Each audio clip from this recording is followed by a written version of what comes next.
Урматтуу жетекчилер, ар бир район, ар бир айланмак боюнча түшүндүрүп бересиздерби, эмнеге ушул аттарга өзгөрттүңүздөр? Себеп эмне болду деп?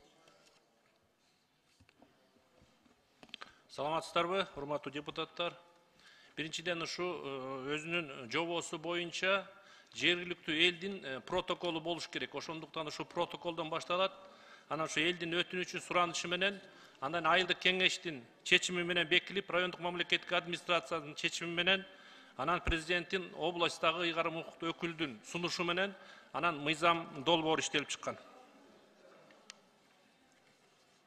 Ар бир аталыш боюнча өзгөртүлгөн аталыш боюнча кыскача эмнеге өзгөртүлгөн деп себебин жазып коесуздарбы? Эмнеге именно ушул атка өзгөртүштү деп? Себеп эмне болду деп? Биринчиден Элвира Жыргалбекова Нарын областынын Кошкор районунда Коштөбө айыл аймагын Ормон хан айыл аймагы деп атоо боюнча, ана бүгүн быйылкы жыл Кудайым буйруса Ормон хан айылынын мындай бир маракелүү датасы болуп атат. Ошого байланыштуу муну ушул атка өзгөртүүгө туура келди.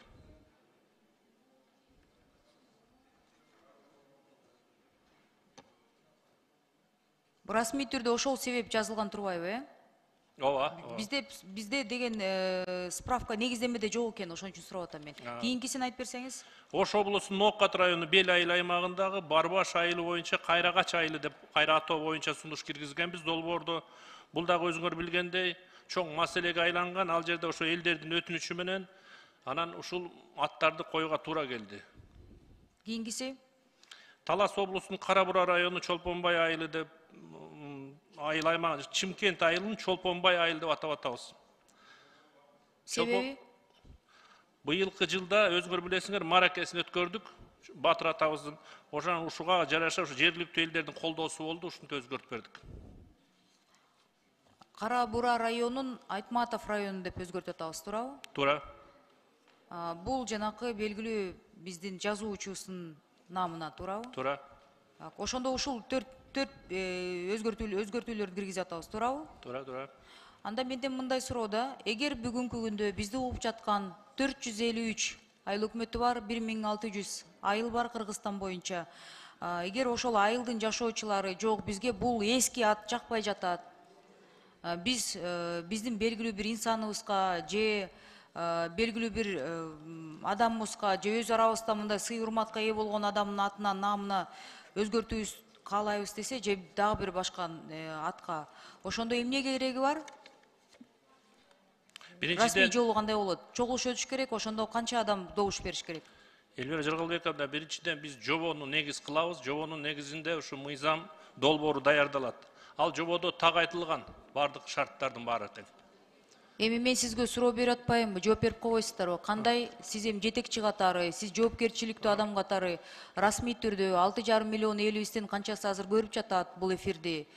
Ушул мүмкүн ошол жерде да бир көйгөй бар, бул аталыш жакпай жатат, өзгөртөбүз десе, кантип өзгөртсө болот деген жолун айтып бериңиздерчи деп мен суранып атам сизден. Элвира Жыргалбековна, эгерде адамдын ысымын берүү боюнча суроо узатып атсаңыз, анда ушул бизде бир нече критерийлер бар, анда мен окуп коеюн кененирээк, макул болсоңуз. Адамдын ысымы көзү өтүп кеткенден кийин 5 жылдан кем эмес, туурабы? Ооба. Белгилүү инсан болуш керек.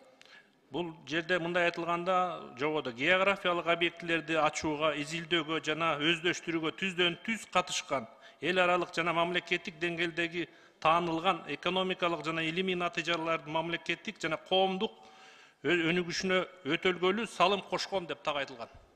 Рахмат, мен бул суроону эмнеге берип атам? Бир кездерде билесиздерди да, бир криминалдык жолго түшкөн бир адамдын наамына коебуз деп, бир көчөнү өзгөртөбүз деп, ошо бизге 6-чакырылышта чоң ызы чуу болуп, ошону токтотконбуз.